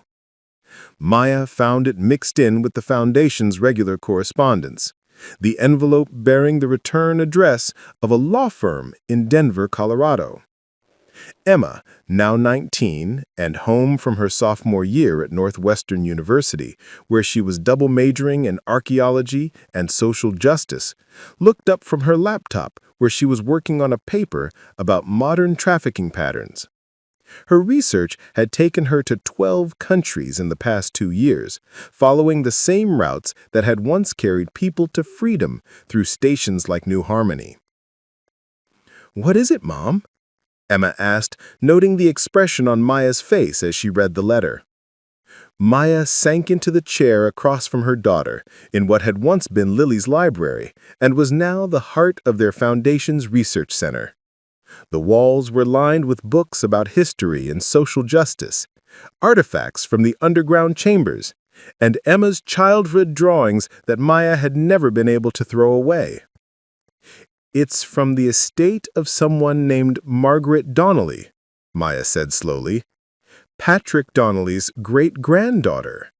Apparently, she passed away last month and left specific instructions that if anyone named Chen ever inquired about the 1889 Geological Survey, this letter should be sent to them." Emma's eyes widened. Patrick Donnelly? The surveyors whose work had been crucial to understanding the underground chambers, whose maps had helped Lily piece together the location of the treasure. Maya opened the inner envelope with hands that trembled slightly, unfolding pages of careful handwriting that looked remarkably similar to the survey notes they'd found in Lily's research. "My dear Chen family, if you are reading this, then you have found what my great-grandfather helped to hide, and the long circle is finally complete." Emma moved to sit beside her mother, both of them reading the letter together. "My great-grandfather, Patrick Donnelly, was more than just a surveyor. He was a trusted friend of the New Harmony community, and when they made the decision to disappear from public record, he helped them plan their underground refuge. The geological survey he filed with the state was deliberately misleading. He reported natural limestone caves where he knew perfectly well that an entire settlement had been constructed. Patrick understood that someday, when it was safe, the families of New Harmony would need to reclaim what they had left behind. He kept detailed records of the true layout, the access points, and most importantly, the additional cache that even your great-aunt Lily never discovered. Maya's breath caught. Additional cache? Emma was already reaching for her laptop, fingers flying over the keyboard as she pulled up the digital maps they'd created of the underground settlement. "Mom, look at this! We always wondered why the tunnel system extended so far beyond the living areas. We thought maybe they were planning expansion. But what if—" "What if there's more?" Maya finished. The letter continued. "The 27 crates of coins that you found were meant to sustain the community during their underground years. But the real treasure, the fund they established for continuing their work, was hidden separately, in a location that could only be accessed once the first cache had been discovered and properly used. Patrick's maps show a sealed chamber beneath the original settlement, accessible only through a passage that requires 2 keys. One key was hidden with the coins you've already found. The second key was given to my family for safekeeping, with instructions to pass it down until the Chen family claimed their inheritance. If you are reading this letter, it means you have proven yourselves worthy of New Harmony's complete trust. You have used your inheritance not for personal gain, but to continue the work of helping others. The community's founders would be proud. The second key is enclosed. Use it wisely."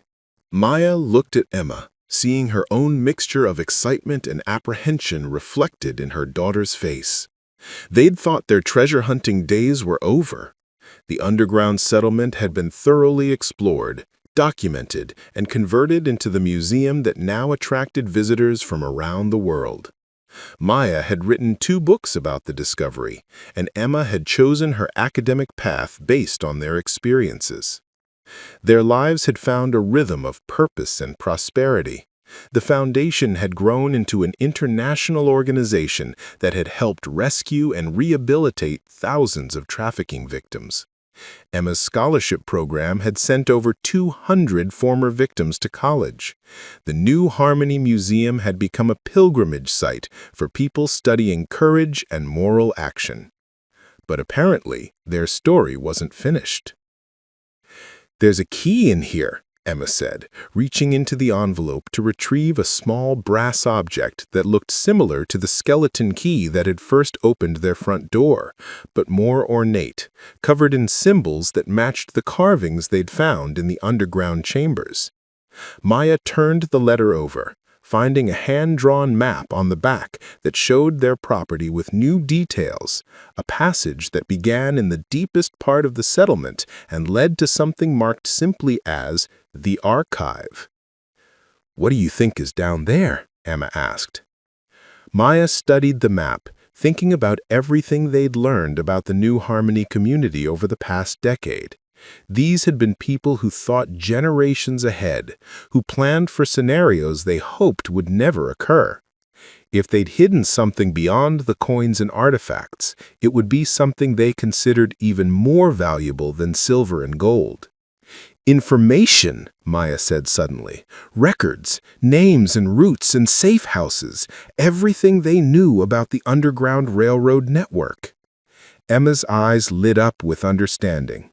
Documentation that could help historians map the entire system, names of people who were never officially recorded, routes that were never written down, families who helped but were never recognized. And if that documentation still exists, Maya trailed off, thinking about the implications. It would be invaluable for genealogical research, for understanding the full scope of the Underground Railroad, for honoring people whose contributions were lost to history. Emma was already reaching for her phone. "We need to call Dr. Mitchell." But Maya caught her daughter's hand. "Wait, let's think about this. The letter says the chamber can only be accessed with 2 keys. We have one now, but where's the other?" Emma frowned, mental wheels turning. "The letter mentions it was hidden with the coins we already found, but we cataloged everything from those crates. Silver dollars, some jewelry, a few documents." "The documents," Maya said suddenly. Lily's research notes mentioned documents found with the coins, but they were so fragile that they were sent for preservation before we could properly examine them. The preserved documents from the original discovery were housed in the climate-controlled archives beneath the museum, available for researchers but rarely accessed because they were still being slowly restored by specialists. Maya and Emma made their way through the museum's public areas, past displays that told the story they'd lived, past the replica underground chambers where visitors could experience what it might have been like to live beneath the earth. Maya never failed to feel a sense of pride when she saw children Emma's age leading tours, sharing the story of New Harmony with the same passion Emma had shown at 9 years old. The archive entrance required 2 key cards and a biometric scanner, security that seemed excessive when they'd installed it, but made more sense now that they potentially held documents of national historical significance. Dr. Mitchell met them in the preservation lab, her gray hair now completely white, but her enthusiasm undimmed by the years. "You know, I always suspected there was more to find. The way that tunnel system extended beyond the living areas, the references and some of the personal letters we found, it suggested the community was planning for something bigger than just temporary refuge." The documents from the original coin discovery filled 3 preservation boxes. Most were personal letters, inventory lists, and diary entries that had provided valuable insight into daily life in the underground settlement. But Maya now examined them with new eyes, looking for anything that might be a key or a clue to a key. It was Emma who found it, in a leather portfolio that had been too delicate to unfold when they'd first discovered it.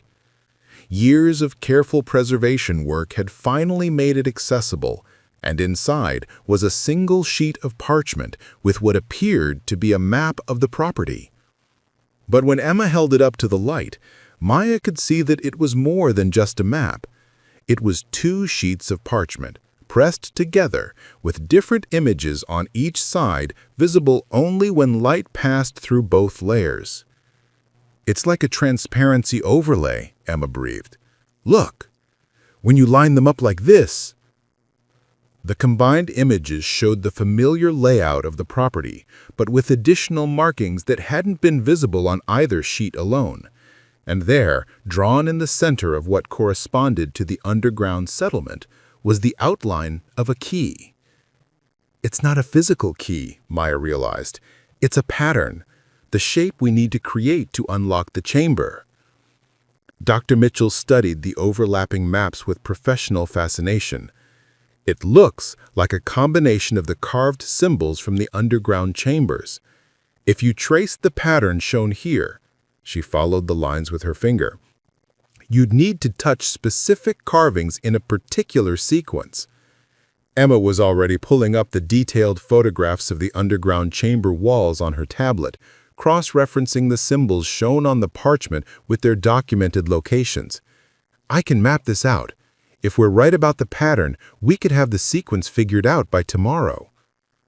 Maya felt the familiar mixture of excitement and responsibility that had characterized every major decision over the past decade. They'd learned to be cautious with discoveries that could impact not just their family, but the historical record and the communities they served. "Dr. Mitchell, if we do this, if we find this archive, we need to do it right. Full documentation, proper preservation protocols, legal clarity about ownership and access." "Of course," Dr. Mitchell agreed. "But Maya, if this archive contains what I think it might contain, we're talking about one of the most significant historical discoveries of our lifetime. Documentation of underground railroad activities that was contemporary to the period, preserved in ideal conditions, created by people who are actually running stations." Emma looked up from her tablet. "And if there are names, families, routes that were never officially recorded, think about how many people could finally learn about their ancestors' contributions. How many family histories could be completed?" Maya nodded, understanding the weight of what they were potentially about to uncover. The silver dollars had secured their financial future and allowed them to build something meaningful. But this discovery could secure the historical future, preserving stories that might otherwise be lost forever. "All right," Maya said. "We do this, but we do it carefully, with full documentation and with the understanding that whatever we find belongs to more than just our family."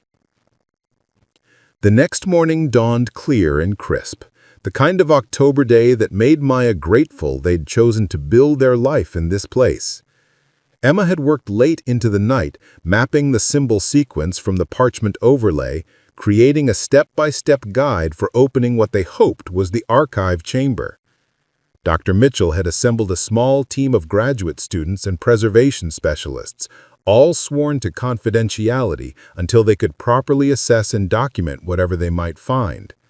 Maya found herself thinking of Lily, working alone in her basement research center, painstakingly piecing together clues that would take decades to fully understand. The entrance to the underground settlement had been modified over the years to accommodate museum visitors, with proper lighting, stable walkways, and safety equipment. But the deeper passages, beyond the public access areas, remained exactly as they'd been found, rough stone walls carved with symbols that had guided Maya and Emma to their first treasure a decade ago. The entrance to the underground settlement had been modified over the years to accommodate museum visitors, with proper lighting, stable walkways, and safety equipment. But the deeper passages, beyond the public access areas, remained exactly as they'd been found, rough stone walls carved with symbols that had guided Maya and Emma to their first treasure a decade ago. The chamber that corresponded to the map's location was one they'd cataloged but never fully explored, accessible only through a narrow passage that had seemed to dead end in solid rock. But Emma's pattern analysis suggested that the dead end was actually a sealed door, designed to look like natural stone to casual observation. "Here," Emma said, running her hands over the wall where the symbols are carved. "According to the pattern, I touched this one first, then this one, then—" Maya held her breath as Emma traced the sequence shown on the parchment overlay. For a moment, nothing happened. Then, with a grinding sound that spoke of mechanisms that hadn't moved in over a century, a section of the wall swung inward, revealing a passage that led deeper into the earth. The air that flowed out was cool and dry, carrying the scent of old paper and preservation, the smell of a library that had been sealed away from the world for generations. Emma's flashlight beam revealed a chamber unlike anything they'd found in the rest of the settlement. The walls were lined floor to ceiling with filing cabinets, document boxes, and what appeared to be a complete printing operation. Typesets, paper stocks, and binding equipment that would have allowed the community to produce official-looking documents. But it was the far wall that took Maya's breath away, covered in maps that showed not just Illinois, but the entire network of Underground Railroad routes from the Deep South to Canada. Routes marked in different colors to show safe passage, dangerous areas, seasonal variations, and contact points that spanned hundreds of miles and dozens of states. "My God," Dr. Mitchell whispered, her professional composure finally cracking. "This is the master archive. They didn't just run a station. They were coordinating major portions of the entire network." Emma was already photographing everything, her training in archaeological documentation serving her well. "Mom, look at this. These aren't just maps. They're updated maps. See the dates? Some of these changes were made right up until the community disappeared. They were actively managing routes, updating information, coordinating with other stations." Maya moved to one of the filing cabinets, pulling open a drawer that was filled with individual folders, each labeled with a name and date.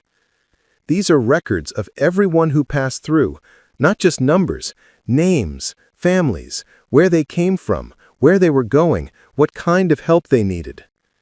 The scope of what they were looking at was staggering. Thousands of individual records, maps that showed safe houses they'd never heard of, communication networks that extended far beyond what any historian had previously documented. And all of it preserved in nearly perfect condition by the underground environment. There's something else I called from the back of the chamber. A whole section of financial records. It looks like New Harmony wasn't just helping people travel through, they were financing other stations, sending money and supplies to communities all along the network. Maya joined her daughter at a desk where ledger books lay open, their pages filled with careful notations of funds sent and received, supplies purchased and distributed, salaries paid to conductors and safe house operators throughout the Midwest. They were running a business, Maya realized. The silver dollars weren't just their emergency fund, they were the bank for a significant portion of the Underground Railroad network. Dr. Mitchell was studying a wall map that showed the network at its peak, with New Harmony clearly marked as a central coordination point. This explains so much about patterns we've never understood in the historical record, routes that seem to appear and disappear, safe houses that operated far longer than should have been economically possible, coordination between stations that were hundreds of miles apart. Emma was reading from one of the personal journals they'd found, her voice filled with admiration. "Listen to this. Today we received word that the Baltimore route will require additional funding through the winter months. James suggests we increase our silver shipment by 20%. Sarah argues for 30%, saying we cannot place economics above human life. I agree with Sarah. We will send 30% and find other economies if necessary." Maya felt tears gathering as she listened to Emma read. These weren't just historical figures anymore. They were real people making difficult decisions with limited resources, choosing again and again to put the needs of strangers above their own comfort and safety. "And here," Emma continued, flipping pages, "the Chen family has agreed to expand their property holdings to include the Miller farm to the south. This will give us access to the old mining tunnels, which should provide safe passage even if the main routes are discovered. Little Constance Chen will inherit leadership of the network when she comes of age, should anything happen to the current generation." Maya's breath caught. Constance Chen. That was Jeremiah's daughter, my great-great-grandmother. The pieces of family history clicked into place. The inheritance hadn't started with Lily's bequest to Maya. It had been passed down through 5 generations of women who were expected to carry on the work of helping others, each generation adapting the mission to meet the needs of their time. "Mom, I think I understand now why Great-Aunt Lily never had children of her own, why she waited so long to pass the inheritance on. She was waiting for the right time, the right crisis, the right family situation where the resources would be needed most."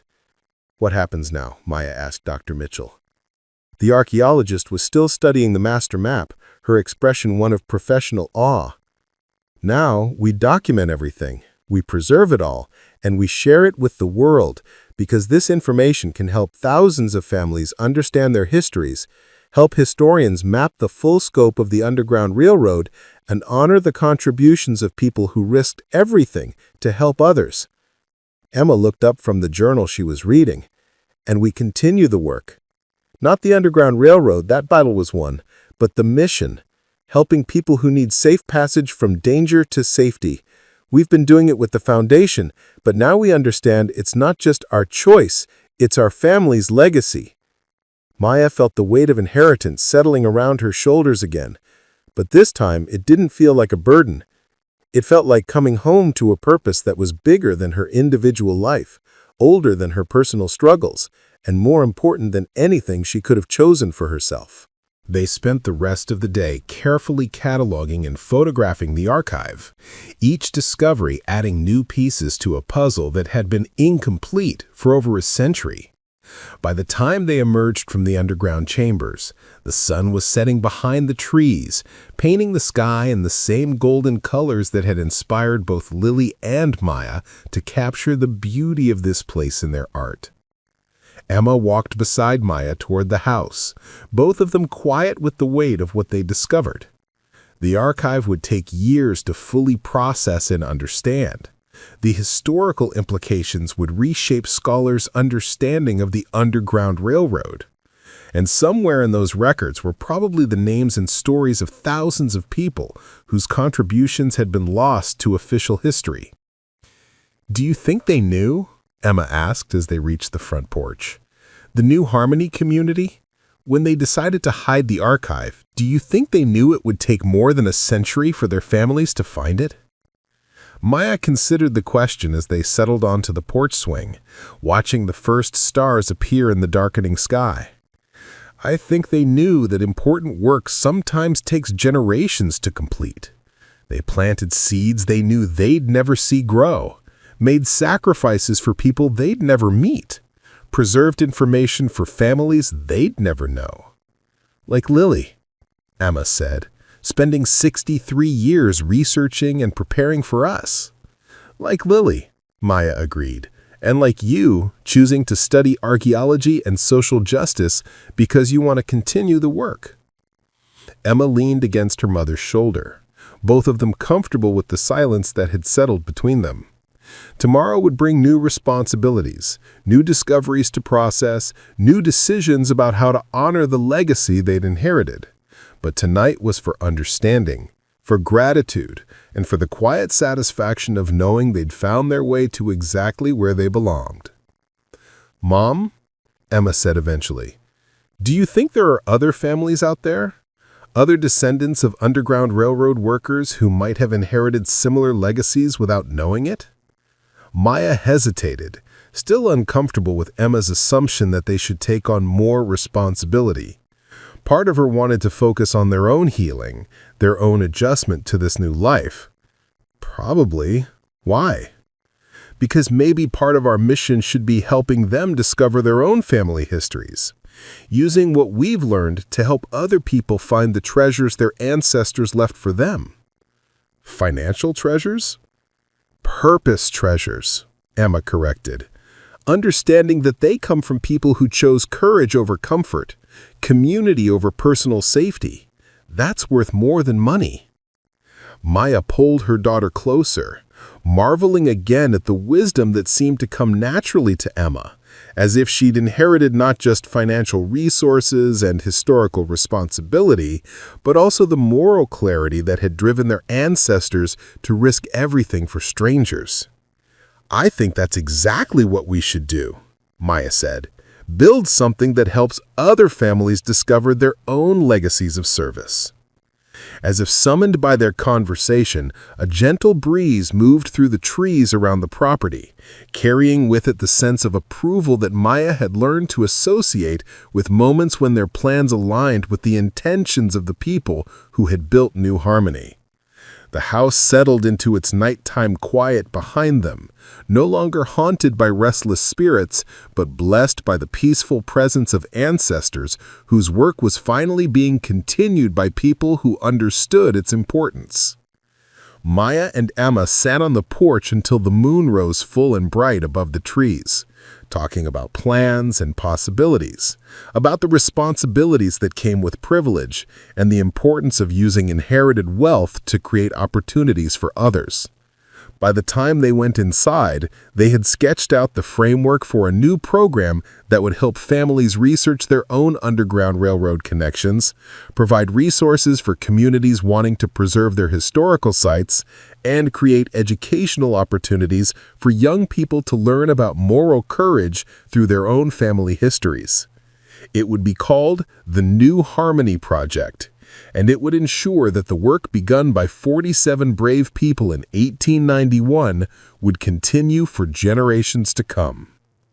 Maya fell asleep that night thinking about circles, how the treasure that seemed like an ending had become a beginning, how the inheritance that felt like an accident had revealed itself to be part of a carefully planned legacy, how the family history she'd barely known had become the foundation for everything meaningful in her life.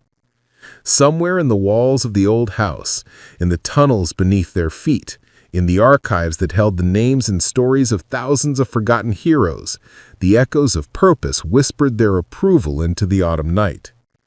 The circle was complete, but the work would continue forever. The New Harmony Project's first conference drew participants from 37 states and 12 countries.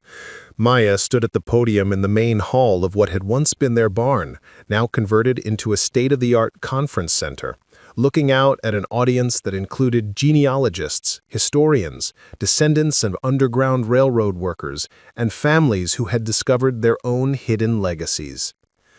6 months ago, Maya began, my daughter Emma asked me a question that changed everything. She wondered if there were other families like ours, families whose ancestors had left them more than property or money, families whose inheritance included a mission. Emma, now serving as the project's youngest research coordinator, sat in the front row next to Dr. Mitchell and a panel of experts they'd assembled from universities across the country. At 19, Emma had already proven herself capable of managing research initiatives that would challenge graduate students twice her age. "Look at this," Emma said, pulling up a digitized letter on one of the computer screens. It's from Sarah Thompson to Constance Chen, dated March 1890. Listen. "My dearest Constance, young Samuel Thompson has shown remarkable aptitude for the work, displaying the same courage and quick thinking that marked his father's contributions. I believe he will make an excellent conductor when he comes of age. I pray that if anything should happen to Thomas and myself, Samuel will find his way to families like yours who understand the importance of the mission." Marcus leaned closer to read the letter himself. "Samuel Thompson was my great-grandfather. I never knew anything about him except his name." "According to the records," Maya said, "Samuel continued his parents' work well into the 20th century, helping families displaced by industrial accidents and economic disasters. The Underground Railroad work evolved, but it never stopped." Emma pulled up another document. "And look at this, a letter from the 1940s where Samuel writes about helping Jewish families escape persecution using some of the same routes and safe houses his parents had established 50 years earlier." Marcus studied the screen, his expression growing more amazed with each revelation. "So the work really did continue. My family really did keep helping people." "Your family and our family," Maya corrected gently. "According to these records, the Thompson and Chen families worked together for over 80 years. You're not just connected to this history, Marcus, you're family."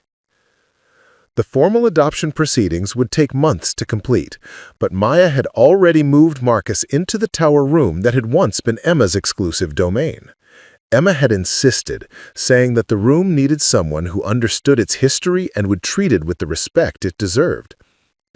That evening, after the conference attendees had departed and the house had settled into its familiar quiet, Maya found herself on the front porch with Emma and Marcus, all three of them exhausted but exhilarated by the day's events.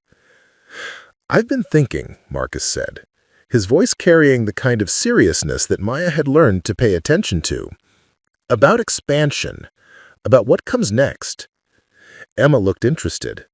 "What kind of expansion?" "International expansion," Marcus said.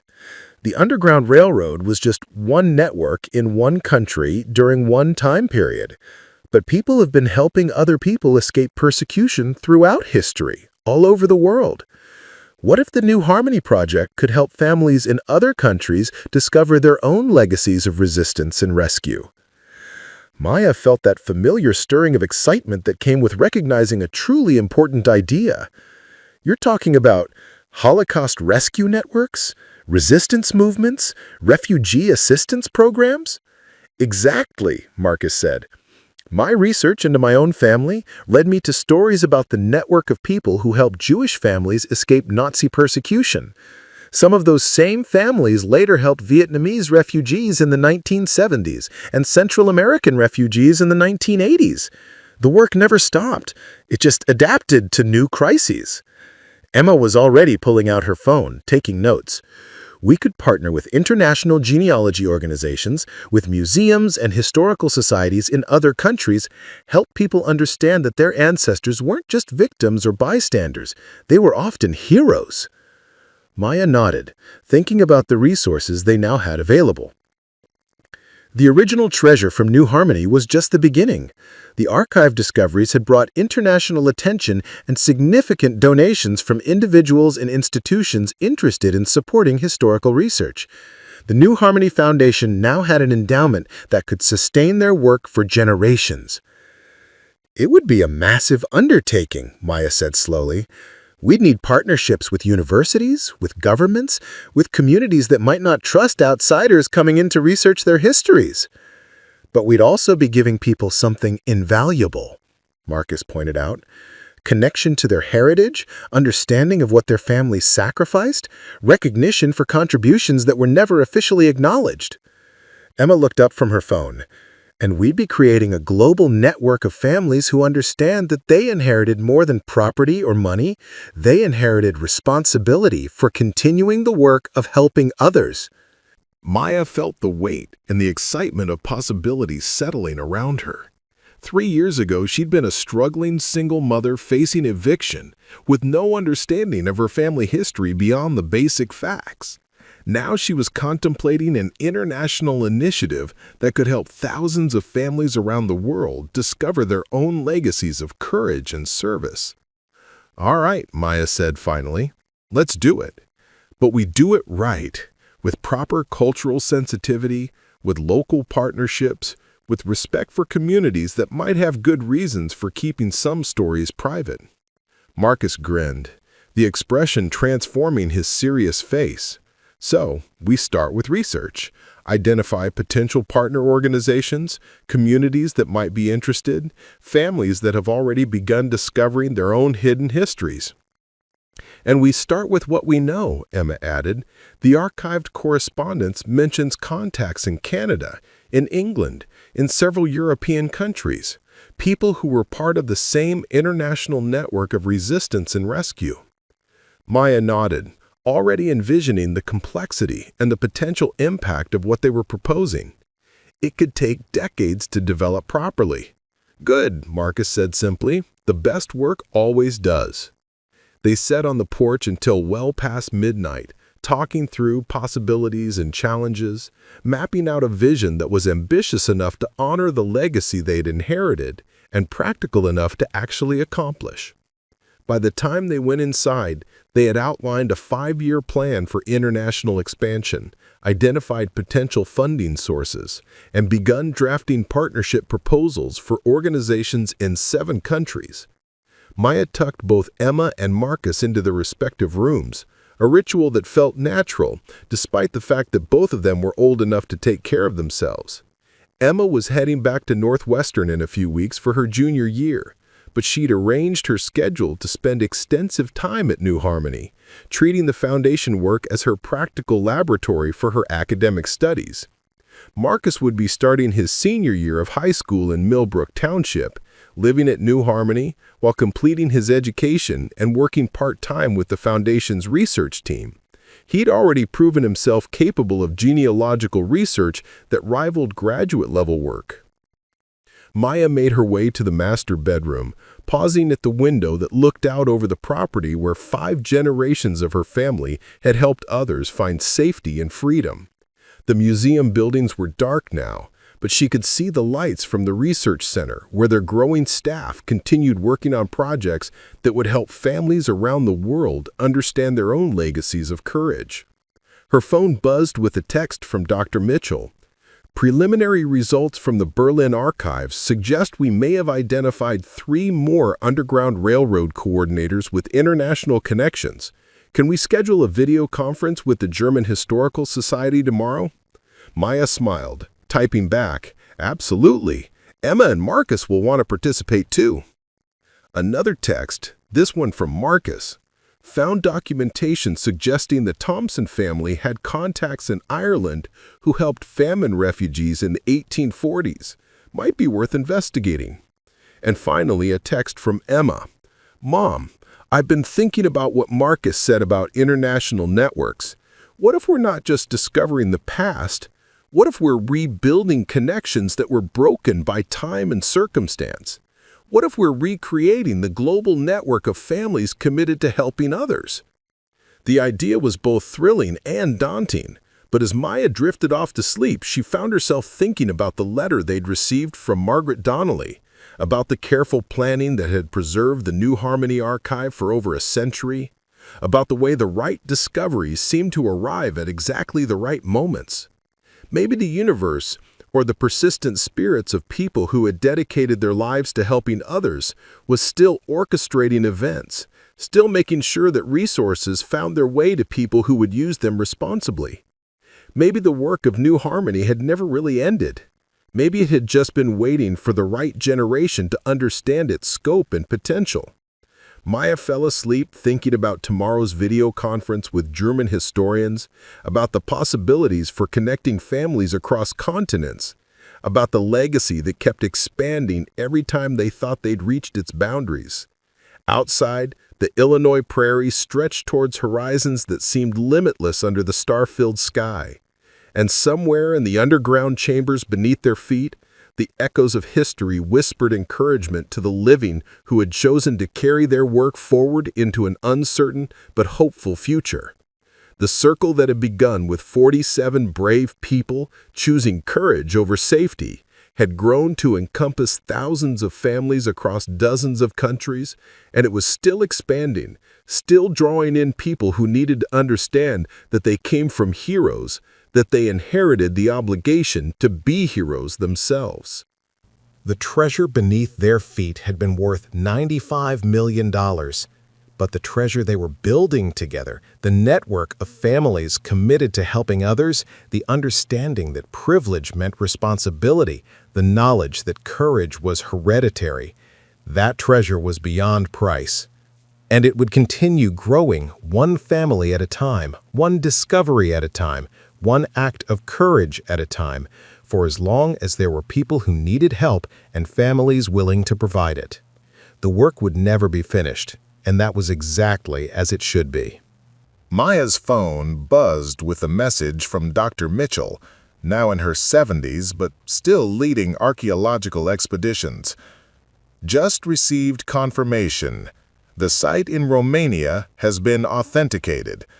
Medieval documents showing systematic assistance to religious refugees over a 200-year period. The local families are requesting network partnership to establish a research center. Another message, this one from a government official in Canada. Parliament has approved the Heritage Recognition Act. Families who can document ancestors' participation in Underground Railroad activities will receive official recognition and support for preservation efforts. Thank you for making this possible. And finally, a text from a teenager in Brazil whose great-grandmother had hidden Jewish refugees during World War II. Grandmama's stories were true. We found the room. We found the documents. We found the purpose. When can I apply for the exchange program? I want to learn how to continue the work. Maya set her phone aside and looked around the tower room that had become the headquarters for something she couldn't have imagined when she'd first climbed those stairs as a desperate single mother facing eviction.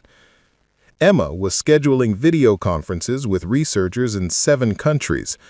Marcus was coordinating scholarship applications from young people who had discovered their family legacies and wanted to carry them forward. The work that had begun in a basement room filled with Lily's patient research had grown into a global network of families, united by the understanding that their ancestors' courage was not just historical fact, but contemporary calling. "You know what I realized today?" Maya said to Emma and Marcus, both of whom looked up from their respective projects. "Great-Aunt Lily didn't just leave us treasure, she left us a map, not to silver dollars hidden underground, but to a way of living that honors the past while building the future." Emma smiled. "And every family we help discover their legacy adds to that map, creates new paths for other people to follow." Marcus nodded. "The network isn't just about genealogy or historical research. It's about understanding that courage is hereditary, and that every generation gets to choose whether to inherit it." Maya looked out the window at the property where 5 generations of her family had worked to help others, where hundreds of families had now gathered to discover their own legacies, where thousands more would come in the years ahead to understand that they inherited not just the stories of heroes, but the obligation to be heroes themselves. The treasure beneath their feet was worth $95 million. The network they'd built together was worth something beyond price. The knowledge that when good people leave you something, they're trusting you to use it well, and that the best way to honor that trust is to help others discover their own capacity for courage. Somewhere in the walls of the old Victorian house, in the underground chambers that had preserved one community's story for over a century, in the hearts of families around the world who were learning that they came from heroes, the echoes of purpose whispered their approval into the gathering dusk.